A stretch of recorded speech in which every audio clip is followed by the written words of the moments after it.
to make a beautiful Scotch fillet roast, giving it a bit of a Korean touch to it.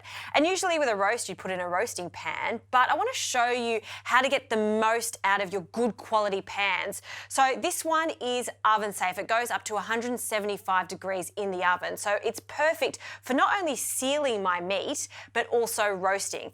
So let's preheat the pan. I know it's at the optimum temperature when that thermo signal is a solid red colour. So we need to oil and season the Scotch fillet. Now, I love to use Scotch fillet. It's just a fantastic cut because it's got a beautiful amount of fat to meat. It stays really juicy and tender throughout the cooking process. You know, usually you would see this cut as steaks, but it is a fantastic roast. So some salt. Now this is about 1.5 kilos, so it's going to feed quite a lot of people. And I'm going to serve this in a bit of a Korean style by slicing it and serving it in delicious lettuce cups with a yummy sauce. It's going to be so good. All right, that's a solid red colour, so in with our gorgeous piece of meat. And the aim here is not to cook the meat, but just to get some nice colour so we develop a crust on the roast. So let's turn that. Oh, look at that. See that colour? That's what we're after. Now I'm going to prepare some spring onions. So a whole bunch of spring onions, and we're just going to cut them into battens. This is going to be the little bed that the beef is going to sit on, but it's also going to make a delicious sauce later on. So we'll just turn the meat one more time. And this pan is a 28 centimetre pan, so yeah, perfect for cooking steaks traditionally, but also acts as that roasting pan. Okay, that's the first step done. Now we're going to pop it into the oven, 175 degrees, and this is going to cook for about 45 minutes to an hour, but it really depends on how you like your roast cooked.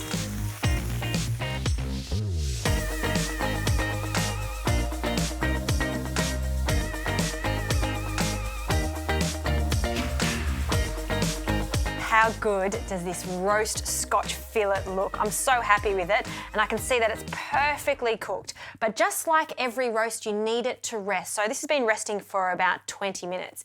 And now back to the pan. You can see all of this gorgeous spring onion and oil mixture. It's so delicious. And we're going to be making our Korean style sauce. So we're going to just turn the heat back on the pan.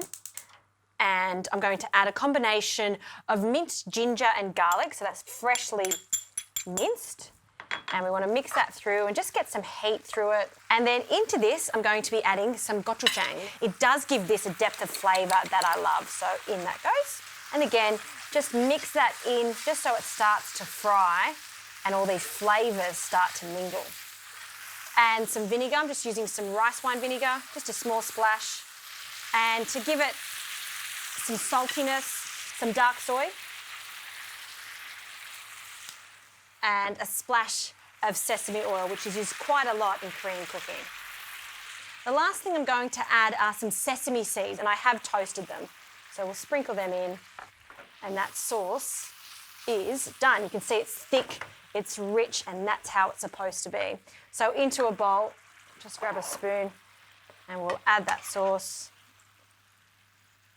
You can see because it's so sticky, it's a good idea to cook this in a non-stick pan. It just makes life so much easier when it comes to washing up.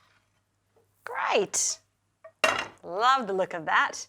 And I'll place that with our lettuce and the noodles. Now these are mung bean noodles, but you can use any type of thin noodle you like. Kind of like the texture of them, that makes them gluten-free too. We've also got some spring onions, and now for the pièce de résistance, our gorgeous roast here.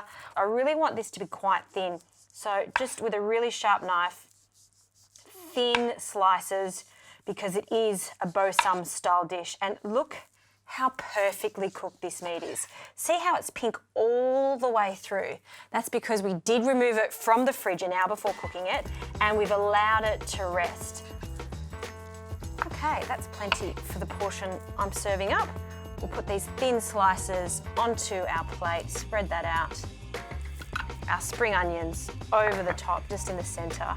And isn't that a celebratory dish right there? And the best way to eat this is grab one of these butter lettuce leaves. We'll take some of these mung bean noodles, and that can be the base. You could also use rice if you like.